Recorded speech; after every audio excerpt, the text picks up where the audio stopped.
SWBS. 여기는 진리의 소리, 젊음의 소리, 서울여자대학교 교육방송국입니다. 그럼 지금부터 3월 23일 목요일 저녁 방송을 시작합니다.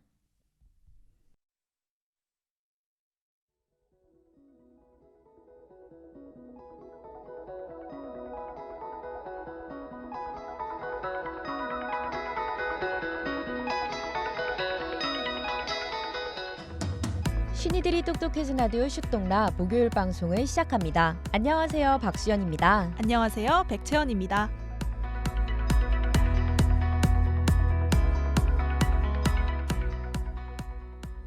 선열들의 독립운동을 기리는 3.1절에 한 아파트에서 일장기를 개항해 사회적 파장이 일었습니다.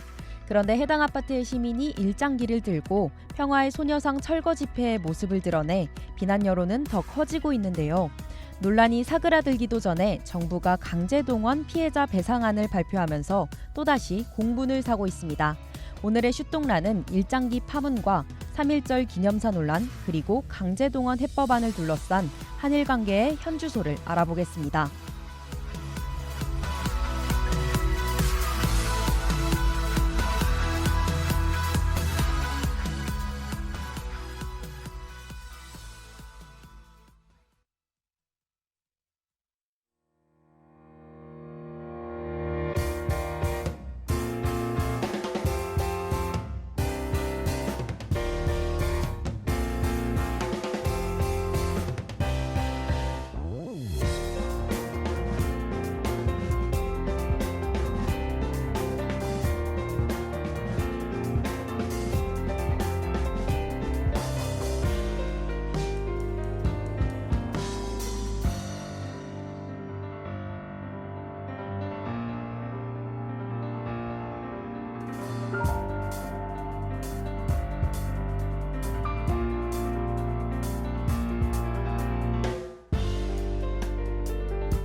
대한민국은 1919년 3월 1일 백성의 숭고한 희생으로 지켜낸 나라입니다.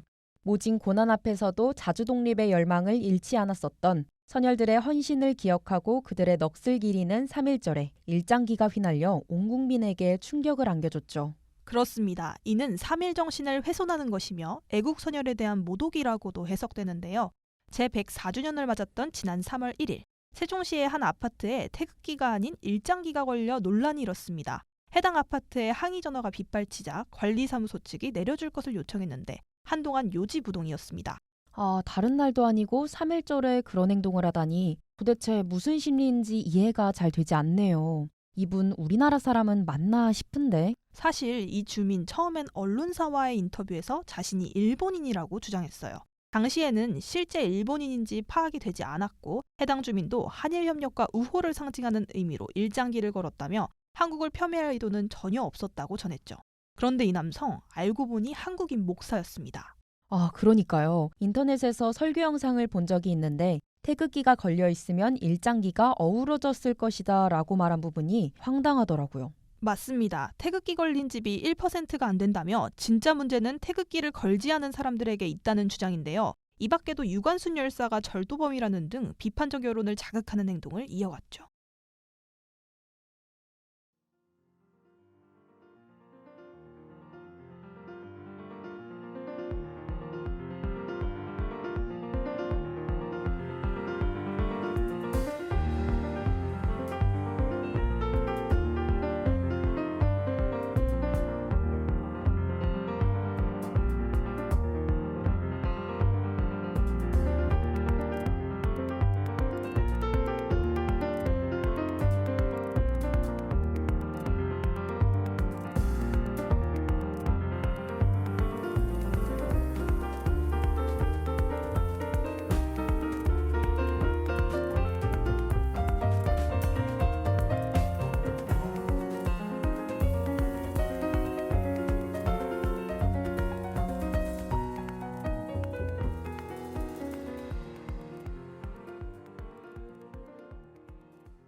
자신의 아파트에 일장기를 개항해 시민의 공분을 샀던 이 목사. 이번엔 평화의 소녀상 철거 촉구 집회의 모습을 드러냈습니다.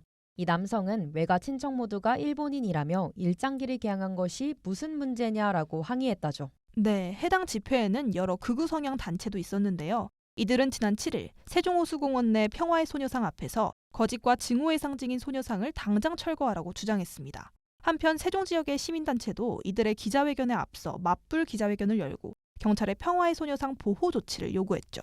맞아요. 광복회 세종시 지부가 규탄 대회를 열었다는 소식도 들었어요. 3.1절과 광복절에 일장기를 개항하거나 일본 제국주의를 찬양하는 행동을 할 경우 이에 마땅한 처벌법이 필요하다고 주장했잖아요. 그렇다면 실제로 이를 처벌하는 법조항이 없었다는 의미겠네요. 네, 그렇습니다. 대한민국 국기법과 국경일에 관한 법률에 따르면 외국기 개항을 제한하거나 외국기를 개항했다고 처벌하는 조항은 따로 없습니다. 한창 일장기 논란이 일어 신고 접수가 쏟아졌을 때도 세종시 관계자는 관계법에 외국기 개항을 제한하는 내용이 없어 과태료 부과 대상이 아니라고 전했죠. 일장기를 건 목사가 항의한 이웃에 대해 수사를 의뢰한 가운데 시민단체에서도 이 남성을 맞고발했는데요. 3.1절 일장기를 둘러싼 갈등이 소녀상 철거 논란에 이어 법적 분쟁으로까지 확대되고 있는 것 같네요. 기자님께서 시민 한 분을 만나 이번 일장기 논란에 대한 의견을 물어보셨다고 합니다. 함께 들어보시죠. 3.1절에 일장기를 건다는 건 단순한 개인의 일탈로 취급할 사안은 아닌 것 같아요. 이건 도를 넘어섰다고 생각하고 도저히 용납할 수 없는 문제라고 생각합니다. 고의로 선열들을 모욕한 것이고 국가와 국민을 모독한 행위라고 느껴져요. 지금 일본에게서 제대로 된 사과도 받지 못하는 상황에 철거를 주장한다는 것이 가장 화가 나는 것 같습니다. 역사를 잊은 민족에게 미래는 없다. 이는 찢겨진 소녀상의 망토에 수놓인 글귀였습니다. 시민분의 말씀처럼 일장기 파장과 소녀상 철거 논란이 이토록 국민들을 충격과 분노에 빠뜨린 이유는 아직까지 일본이 사죄와 반성을 하지 않았기 때문일 겁니다. 참혹한 역사를 잊지 말자고 세운 소녀상을 훼손하고 또 이를 철거하자는 목소리까지 나온 상황이 참으로 침통하네요. 맞습니다. 그런데 이제는 정말로 일본의 통절한 사과를 받기가 어려워진 것 같습니다. 일본 정부가 역대 내각의 역사인식, 즉 기존 사과를 계승한다는 입장을 내놨기 때문인데요. 기시다 후미오 일본 총리는 1998년 10월에 발표한 한일 공동성명을 포함해 역사인식에 관한 역대 내각의 입장을 계승하겠다고 발표했어요. 그런데 여기에 강제동원 피해자들에 대한 사과나 반성이라는 표현은 없었습니다. 이러한 입장은 우리 정부가 발표한 강제동원 해법과 무관하지 않을 텐데요. 일단 정부의 강제동원 해법에 대한 정리부터 하고 가야 할 것 같습니다. 네, 지난 6일 박진 외교부 장관은 강제징용 대법원 판결 관련 정부 입장을 발표했는데요. 여기서 밝힌 해법의 핵심은 제3자 변제 방식입니다. 미쓰비시 중공업과 일본제철 등 우리 국민을 강제동원에 노역을 시켰던 일본 기업이 피해자에게 배상하지 않는 건데요. 대신 우리나라 행정안전부 산하재단이 국내 기업으로부터 자발적으로 출연한 금액을 재원으로 조성해 피해자들에게 배상하겠다는 겁니다. 그런데 일본 정부의 직접적인 사과도 안 받았고 전범 기업들의 배상 참여도 이루어지지 않은 상황에서 이런 입장문을 발표하는 것은 그닥 해답처럼 들리진 않는데요. 네, 외교부 장관은 한일 관계 개선을 위한 대승적 결단이라고 설명했는데요.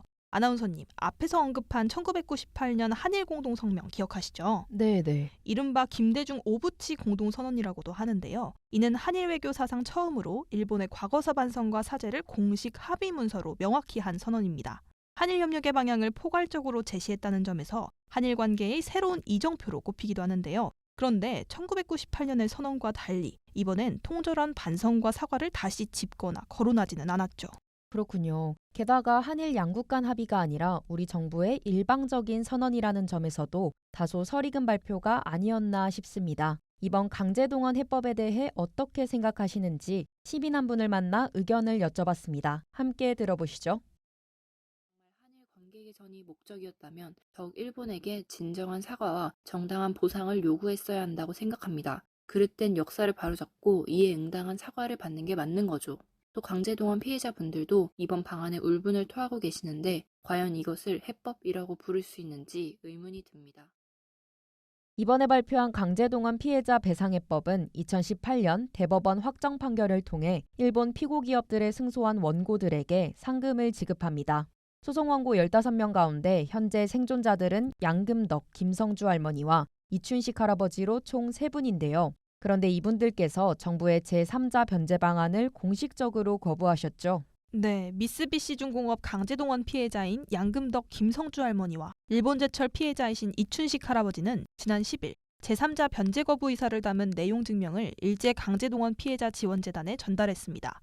2018년 대법원 판결로 확정된 이들의 위자료 채권과 관련해 제3자 변제를 허용하지 않는다면서 수신인은 일회인의 의사에 반해 변제하지 않도록 해달라는 내용이 담겼죠. 제3자가 채무의 변제를 할 수 있다 한들 당사자가 제3자의 변제를 허용하지 않는다면 할 수 없는 게 당연하니까요. 맞습니다. 가해기업이 손해배상 의무를 사실상 무시하고 있는데 한국 정부가 이를 대신 변제한다면 이는 그들의 사법적 책임을 면제해주는 것과 다름이 없는 거죠. 강제동원 피해자분들은 일본 기업으로부터 직접 배상을 받겠다는 입장을 고수하고 있습니다. 네, 기자님께서 대한변호사협회 일제 피해자 인권특별위원회 부위원장이신 박래영 변호사님을 모셔 이야기 나눠보셨다는데요. 제3자 변제에 관한 법률과 이를 비롯한 인권 문제에 대해 함께 들어보시죠. 2012년도에 이제 대법원 판결이 났었고 그게 파기환 송지에서 고등법원이 다시 대법원에서 판단을 거쳐서 2018년에 판결을 받게 됐고 해당 판결이 확정이 되었습니다. 우선은 피해자분들의 의사를 전혀 존중하지 못했기 때문에 피해자분들 중에서는 변제를 원하는 분들이 있다면 개별적으로 변제하는 것이 가능할 수 있겠지만 변제를 원하지 않는 분들이 많다고 한다면 그들에게 법적으로 불안정한 위치에 놓이게 한 것은 큰 문제라고 생각이 듭니다. 그리고 현재 소송을 통해서 판결을 받지 못한 강제동원 피해자분들도 계시고 일본국을 상대로 해서 승소 판결을 받은 위안부 강제동원 피해자분들도 계십니다. 이분들에 대해서 이분들은 아직 강제집행 단계에 들어가지 않았기 때문인지 이들에 대해서 어떻게 하겠다는 것에 대해서는 현재까지는 구체적인 언급이 없는 상태입니다.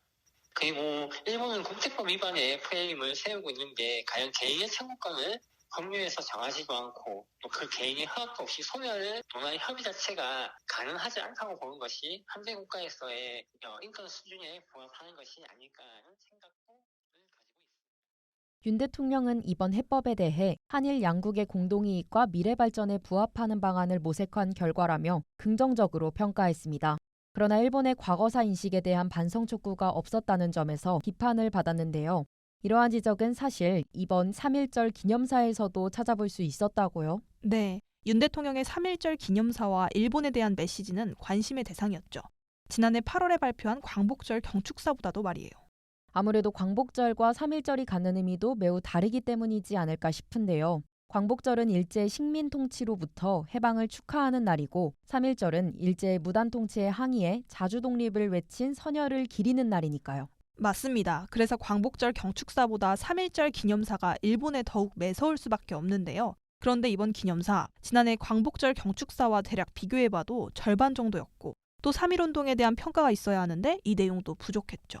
3.1절 기념사라고 하면 당연히 언급해야 할 부분이 아닌가요? 그렇죠. 그런데 3.1 독립운동을 만세운동으로 격하하고 그저 국민이 주인인 나라, 자유로운 민주국가를 세우기 위한 독립운동이라고 추상화했습니다. 일본에 반성하지 않는 태도를 지적하거나 겨냥한 대목은 한 곳도 없었죠.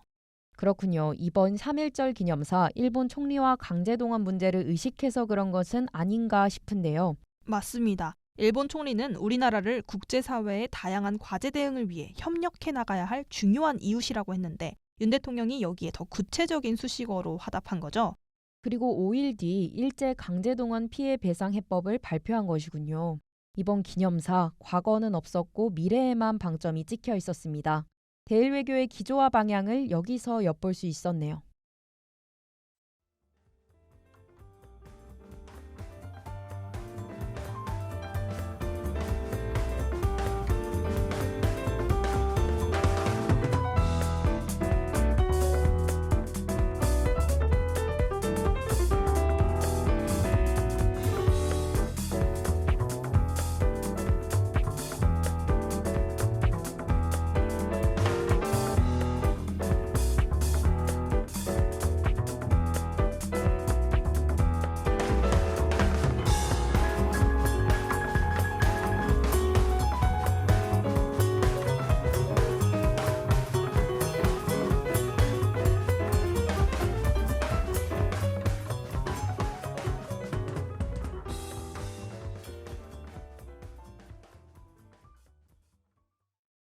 정부가 내놓은 해법, 이해 당사자인 피해자의 목소리도 책임을 져야 할 가해자의 역할도 모두 배제된 졸속 해법안이었다는 분석이 나오는데요.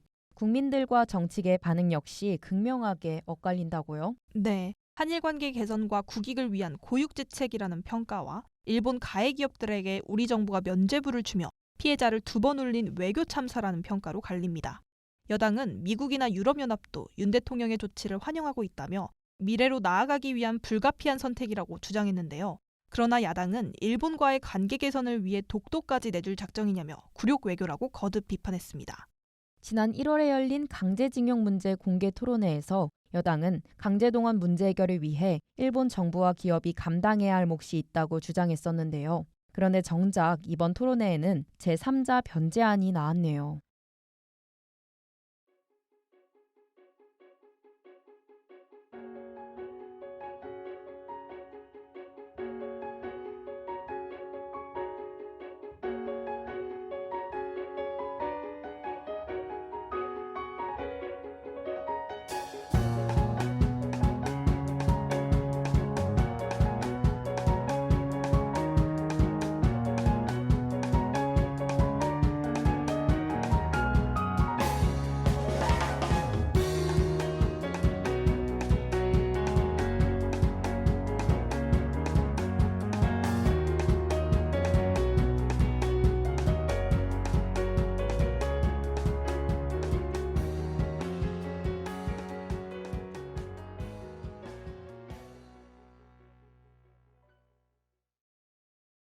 강제동원 피해자들은 어느덧 고령이 되어 살아갈 날이 얼마 남지 않았습니다.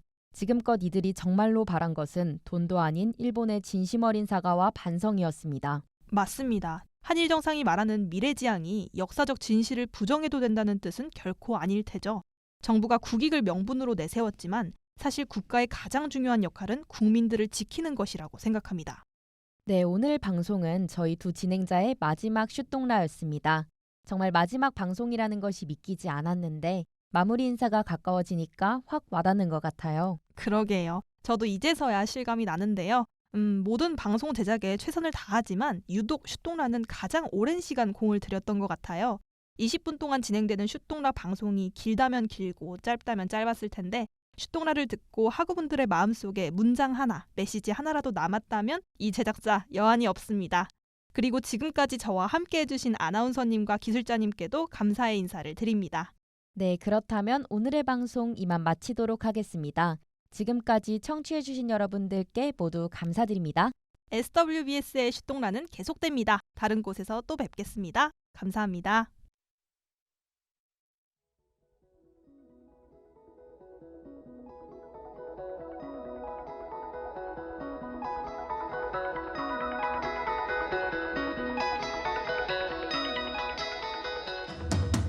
이상으로 슈니들이 똑똑해진 라디오 슈똥라를 마칩니다. 지금까지 제작의 제51기 보도부장 저널리즘 전공 3학년 백채원, 기술의 제51기 기술부장 저널리즘 전공 3학년 이마현, 진행의 제51기 아나운서부 저널리즘 전공 3학년 박수연, 제51기 보도부장 저널리즘 전공 3학년 백채원이었습니다.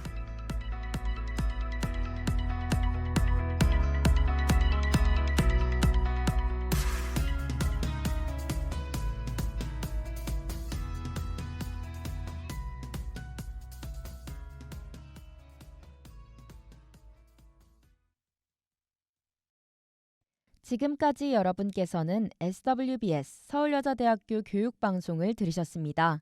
서울여자대학교 방송은 월요일부터 금요일까지 오후 12시 30분부터 12시 50분까지 저녁 5시 40분부터 6시까지 총 40분간 정규 방송을 하고 있습니다. 지금까지 청취해주신 여러분께 감사드리며 이상으로 3월 23일 목요일 정규 방송을 모두 마치겠습니다. 여기는 진리의 소리, 젊음의 소리, 서울여자대학교 교육방송국입니다. SWBS